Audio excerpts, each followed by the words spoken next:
Jadi kapan dideklarasikan sebagai calon presiden? Ya, yang mendeklarasikan adalah partai-partai itu. Saya tidak tahu apakah partai cukup percaya dengan saya. Tapi Pak Ganjar siap? Untuk bangsa dan negara ini apa sih yang kita tidak siap?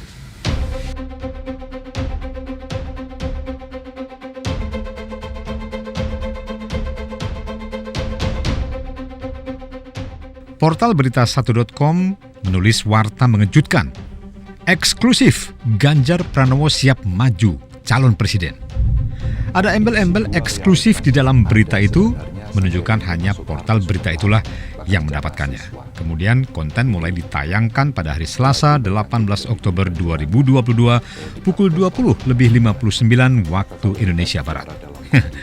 Ya, rupanya pernyataan eksklusif Ganjar Pranowo yang kini menjabat Gubernur Jawa Tengah itu keluar saat diwawancara Christian Grieg di BTV.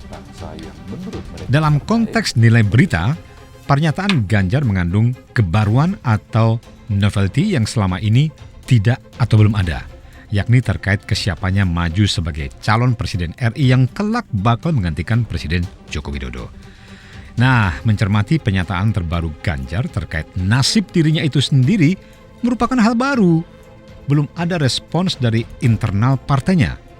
Orang luar hanya bisa menerka-nerka apakah lugasnya Ganjar berbicara ke publik mengenai hal yang sangat sensitif bagi kalangan banteng itu sudah atas restu atau seizin Megawati, atau Ganjar jalan sendiri.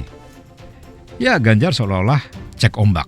Siapa atau pihak mana yang kemudian melempar papan luncur terlebih dahulu, kemudian menceburkan diri ke dalam riak ombak yang diciptakannya. Kalau telah mendapat restu Ibunda Megawati, semua jelas bahwa ini bagian dari strategi politik PDIP yang tersembunyi. Akan tetapi, jika tanpa izin Megawati, hal ini bisa ditafsirkan sebagai telah dimulainya perlawanan Ganjar.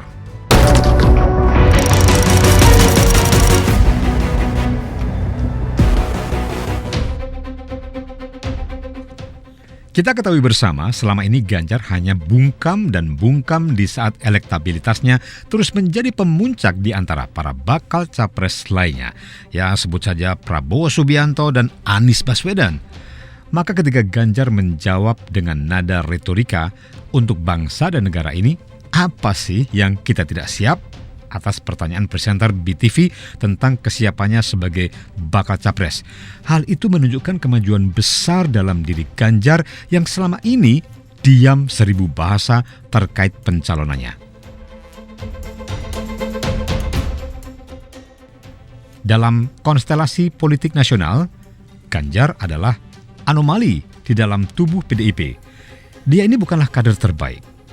Masih banyak kader lain yang kemampuannya di atas Ganjar. Namun ia punya modal yang justru tidak dipunyai kader lain, itu ialah dicintai rakyat.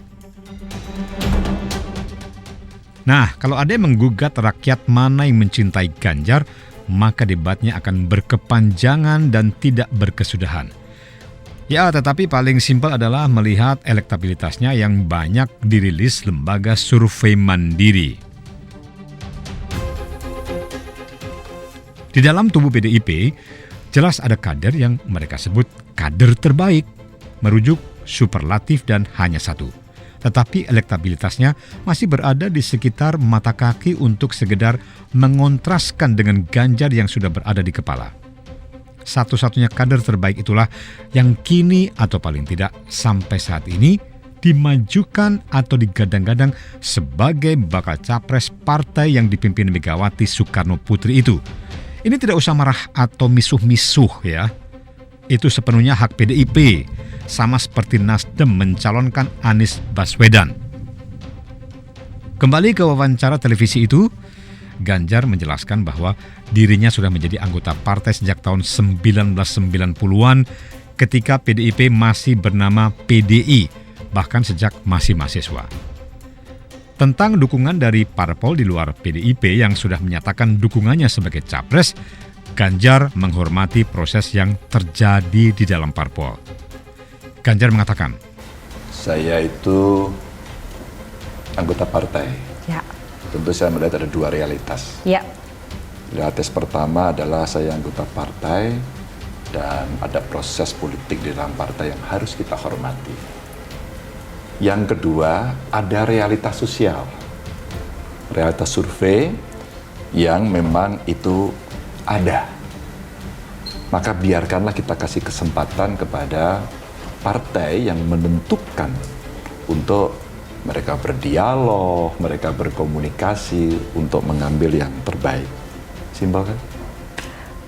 Maka kenapa di awal sebagai etik politik tentu saja kami sangat menghormati satu PDI Perjuangan sebagai partai saya, dan dua adalah relasi yang dibangun oleh partai-partai yang sekarang sedang berbincang, dan yang kedua tentu terkait dengan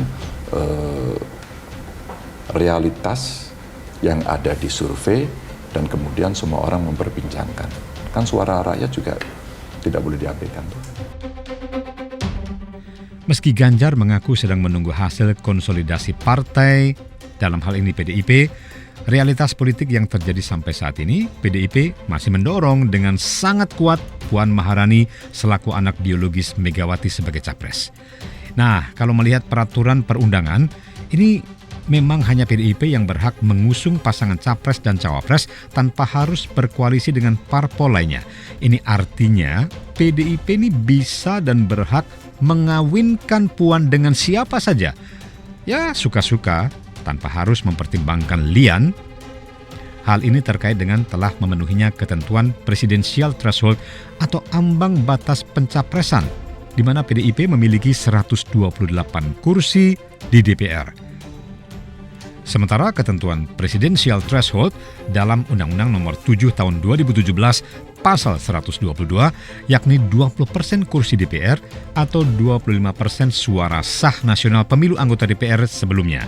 Ini artinya ketentuan ini mensyaratkan minimal 115 kursi DPR, baik hanya dari satu partai maupun gabungan partai yang berhak mengusung capres-cawapres. Sedangkan PDIP sendiri telah memiliki 128 kursi DPR. Aman dan bisa melenggang sendirian. Meski PDIP bisa hanya sendirian mengusung capres-cawapresnya, Ganjar mengingatkan bahwa bangsa ini terlalu besar untuk diurus sendirian. Ada sebuah pernyataan yang sesungguhnya ditujukan kepada partainya sendiri, yaitu PDIP. Istilah kata, meski Belanda masih jauh, tapi bau-bau alkoholnya sudah tercium sedemikian dekat. Dan berkepribadian dalam kebudayaan. Keempat, Rakernas dua partai menegaskan bahwa penetapan pasangan calon presiden dan wakil presiden yang akan diusung oleh PDI Perjuangan pada pemilu 2024 berdasarkan keputusan Kongres 5 Partai, ADART Partai, dan tradisi demokrasi partai adalah hak prerogatif Ketua Umum Partai